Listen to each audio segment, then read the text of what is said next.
another each day. Where there's a will, there's a way.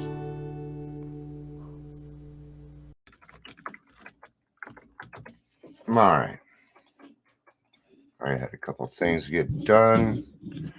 Man, it's not even showing me numbers. Weird. Usually it has numbers and stuff up here in the top. So I don't know anything. I don't even know how long I've been on. Am I live? Yeah, I'm live because I just saw it on Facebook. All right. Okay, so it's going to be a weird one.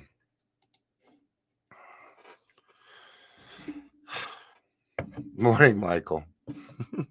Morning, Facebook user. Oh, this will be interesting because I don't know how much time it does. It's not giving me in my numbers, so yeah. So, and I got things on my mind. Boundaries is what's on my mind today. I'm not big on letting people treat me like shit. I kind of let somebody get away with it yesterday, and I think I need to create some boundaries there and let them know that they can't talk to people like that, man. I had to think on it a little bit too, because if I would have done it yesterday, it would have been done out of anger, and it probably would have just started a fight. No thanks. There's already enough fighting going on in our community right now. I don't need to add to it, right? So, the person that's Facebook user, sometimes when we come on it does that. So I'm not sure who you are, but welcome.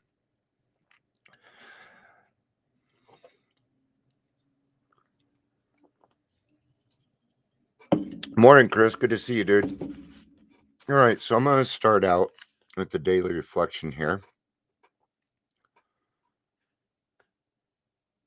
Contrary to what some people think, our slogan, let go and let God, isn't an expression of apathy, an attitude of defeatism, or an unwillingness to accept responsibility. Hey, okay, good. Good to see you, Owen.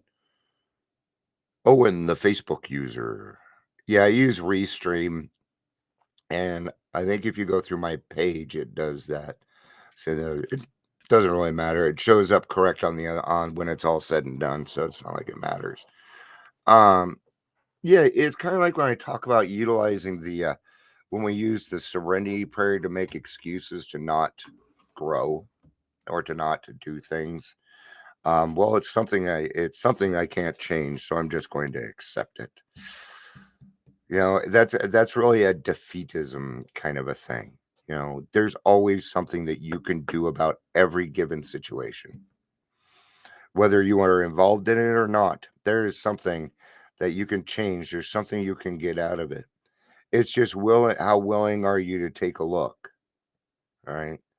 See, finding out the bad things in you and getting rid of them is something that we're going to be doing on a daily basis. But what I'd also like you to do is take a part of your time and build the good things in your life. The attributes that you find good, like helping other people. Because when you start doing that and your intentions change, those other character defects will fall off. They will go away because you started to practice to become a different person, right? Good morning, Paula. Good to see you, honey. So you're practicing to become a different person when your intention is to help other people, when your intention is to do certain things, then you will follow that path. And the things that don't belong will just automatically go away. I'm telling you, because you don't live in that world anymore. Those who turn their backs on their problems are not letting go and letting God, but instead are abandoning their commitment to act on God's inspiration and guidance. And that's why I made this one. That's why I called this one Faith Without Works. because faith without works is dead. There is no in between. It's like being pregnant. You're either pregnant or you're not. Period. There there's no in between. You know. Um they neither ask, okay, but it wouldn't, but instead are abandoning their God and inspiration. Okay. They neither ask for nor expect help. They want God to do it all. In seeking God's guidance, do I realize that the ultimate responsibility is mine? Yes, it still comes down to you. When shit hits the fan, do you think we're going to go to God? No, he gets credit, man. He doesn't take the bullshit. Does he? Does he? He'll probably accept it, but he ain't going to get involved. I don't know. I'm not God.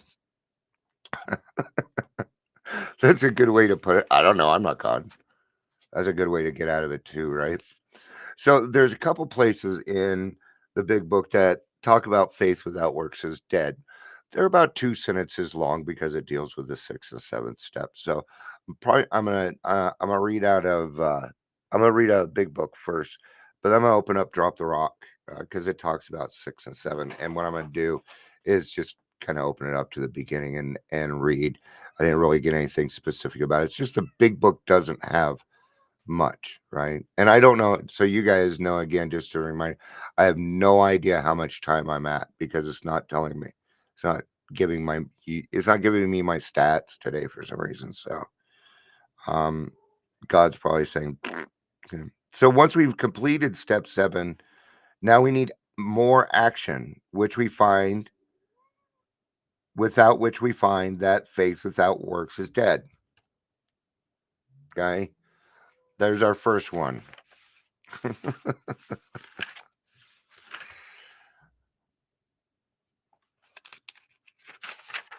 As we go through the day, we pause when agitated or doubtful and ask for the right thought or action.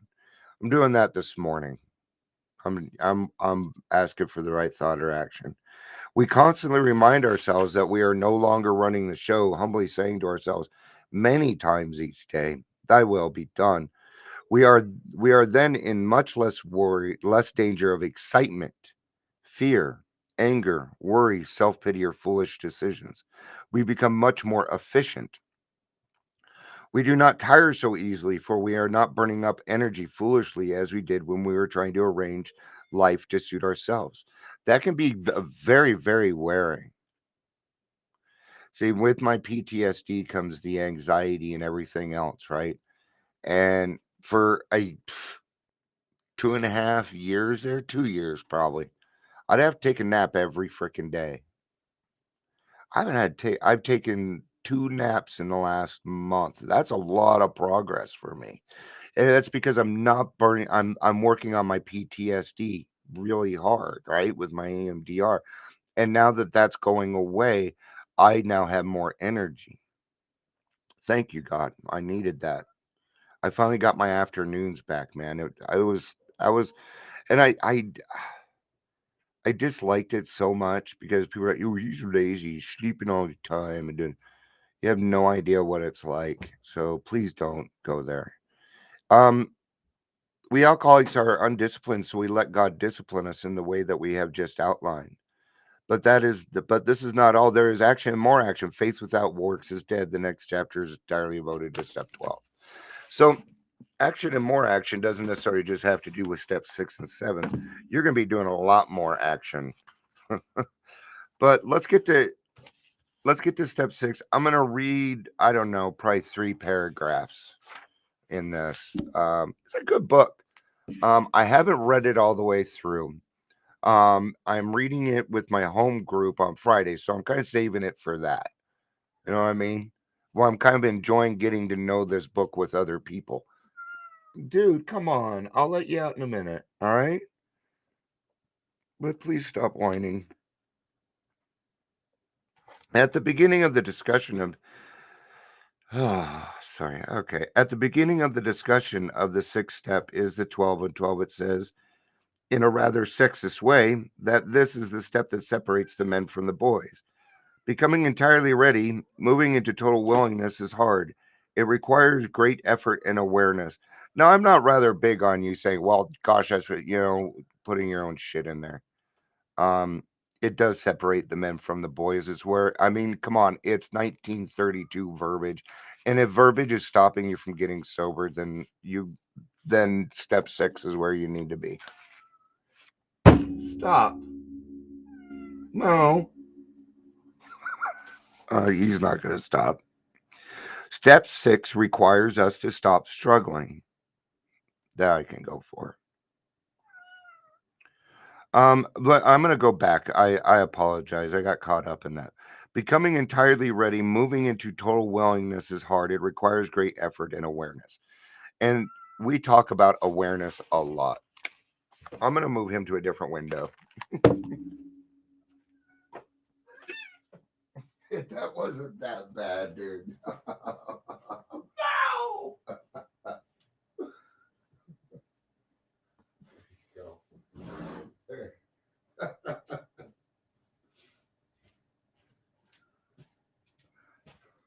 Sorry about that. I gotta take care of my kid. I gotta take care of my kids first. So I went and opened up a window for him. Did you guys hear that when I grabbed him? He's like, wow. Sorry. You're welcome, Paula. Have a great day. Thank you for being here. So step 6 requires us to stop struggling. It is time to acknowledge that we need help. Not only help to stop our addiction, but help to live better lives. Having gone through steps 4 and 5, we have become aware of our defects of character. Perhaps pride and thoughts of superiority are blocking the way to serenity. Or maybe the habit of judging others. That's my big one. That's my big one. Yeah. Perhaps it is a deep resentment, envy, or self pity that keeps us in turmoil. It is good to read step 6 over and over. It is brief, to the point. All it requires is becoming ready to become willing. We don't have to change, we don't have to achieve change immediately. We can work on our attitude of mind and pray about it. We can think it over. We can think it over and see that our lives have become more trouble free when we rid ourselves of destructive habits. Step 6 tells us to relax. We don't do it alone. Reflect. We turn to our higher power with confidence.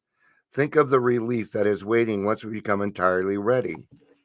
It's like heading into a hot shower after working a grubby chore. Feeling the dirt wash away is great. We emerge refreshed and shining as ready to deal with whatever comes our way. I'm going to just read one more paragraph here. We affirm to our higher power that we are ready to have God remove our defects. We continue in close and loving contact with God while we do our part in working on our shortcomings. Once we allow room for God in our lives to work in our lives, we are making it possible for wonderful changes to take place. We become more in balance with the right living principles. We all know individuals who recover, who have given up the booze. I guess it's my turn. We all know that individuals in recovery have given up booze or another addiction, yet are staying dry or abstinent only by redirecting their intense inner misery into their lives.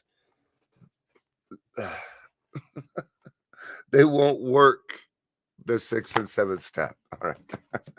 So this is a matter of letting go of our character defects, right? And the more we let go of it, this is about drop the rock. This means that we're letting go of the stuff that is weighing us down from being closer to God. So, dude, man, he's making it very rough for me today. It's not his fault.